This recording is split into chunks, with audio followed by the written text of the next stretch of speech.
మంది కొంపలు ముంచి మంటల్లో సలిగాగే దొంగన కొడుకులుండ్రు నమ్మించి మన గొంతు తడి బట్టతో గోసె తెలివి కల్లోళ్ళు ఉండ్రు భూమి మీద మనసులటి పెట్టుకొని మీది కొడి మాట్లాడే ముసుగులో నటులు ఉండ్రు లేనిపోనివి చెప్పి బట్టగా చేసేటి లేకిన కొడుకులుండ్రు లోకంలో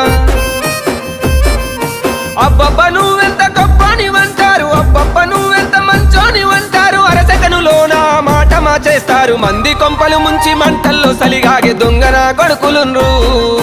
నమ్మించి మన గొంతు తడి బట్టతో గోసె తెలివి కల్లోళ్ళు ఉండ్రు భూమి మీద